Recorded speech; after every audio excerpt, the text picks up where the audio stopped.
지금 유럽 군사 지도가 발칵 뒤집혔다. 전쟁이 벌어지자 수십 년간 믿어왔던 무기 공급망이 멈췄고 일부 국가들은 실제로 전력 공백에 직면했다. 그 순간 예상 밖의 나라가 선택지로 떠올랐다. 바로 한국이다. 세계 최강 방산국들 납기를 맞추지 못한 사이 한국 무기가 몇 달 만에 전선에 도착했다. 유럽군 지휘관들은 뒤늦게 인정했다. 한국 무기가 없었다면 전력 붕괴를 피할 수 없었을 것이라고. 도대체 왜 이런 일이 가능했을까? 왜 한국은 전쟁 한복판에서 즉시 공급 가능한 유일한 국가가 되었을까? 지금부터 한국 방산이 세계 질서를 흔들게 된 그 구조적 비밀을 낱낱이 공개한다. 오랫동안 세계 방산 시장의 중심은 정해져 있었다. 미국, 독일, 프랑스 같은 기존 강국들이 무기 공급을 책임졌고 대부분의 국가들은 그 체계에 의존해왔다. 유럽 역시 평화가 지속될 것이라는 전제 아래 최소 재고와 느린 생산 구조를 당연하게 받아들였다. 반면 한국은 전혀 다른 일상을 살아왔다. 전쟁이 끝나지 않은 정전 국가라는 현실 속에서 언제든 싸울 수 있다는 가정을 전제로 군과 산업이 움직였다. 무기 생산은 비상시에만 가동되는 체제가 아니라 평시에도 유지돼야 할 생존 조건이었다. 이 차이는 평소에는 보이지 않았지만 위기의 순간 결정적인 격차로 드러나게 된다. 러시아 - 우크라이나 전쟁은 유럽의 안보 현실을 송두리째 바꿔놓았다. 전쟁은 예상보다 길어졌고 탄약과 장비는 빠르게 소모됐다.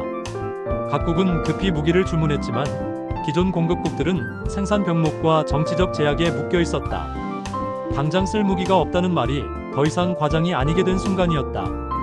전력 공백은 곧 국가 안보의 붕괴를 의미했다. 유럽 각국은 기존 질서를 벗어난 새로운 선택지를 찾을 수밖에 없는 상황에 내몰린다. 그러나 새로운 선택은 쉽게 받아들여지지 않았다.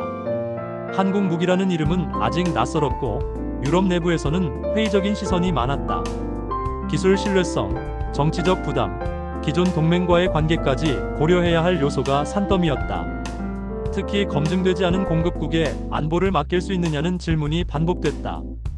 위기는 분명했지만 익숙한 체계를 버리는 일은 두려웠다. 많은 국가들이 결단을 미루는 동안 시간은 계속 흘러가고 있었다. 전환점은 정보가 아니라 결과였다. 한국은 이미 실전 배치를 전제로 무기를 설계했고 혹한과 고지, 도심 환경을 가정한 시험을 거쳐왔다. 무엇보다 생산 라인이 멈추지 않는 구조가 핵심이었다. 빠른 납기, 표준 규격 호환, 기술 이전과 현지 생산까지 포함한 패키지 제안은 유럽이 처한 현실과 정확히 맞아떨어졌다.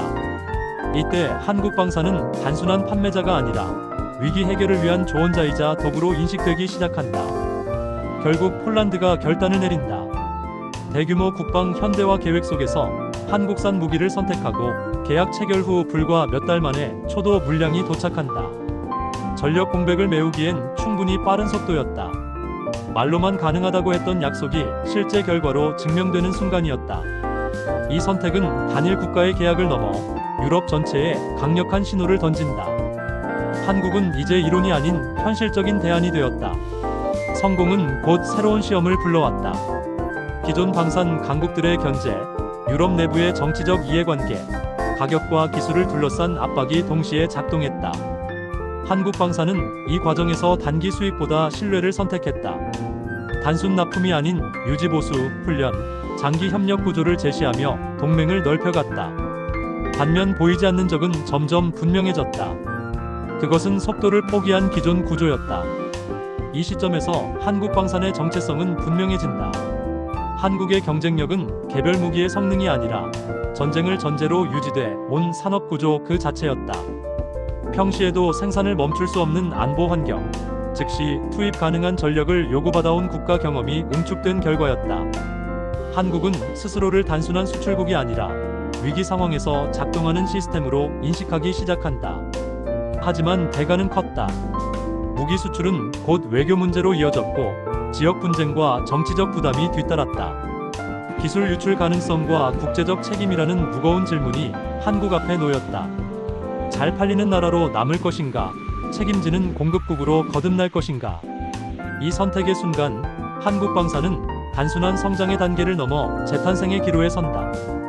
해답은 장기 신뢰였다. 한국은 완제품 중심의 수출에서 벗어나 현지 생산, 기술 이전, 유지 체계를 묶은 구조적 협력을 강화했다. 단기 이익을 줄이는 대신 파트너 국가의 군 구조 안에 깊이 들어가는 전략이었다. 그 결과 한국은 빠르기만 한 나라가 아니라 함께 책임지는 공급자라는 평가를 얻게 된다.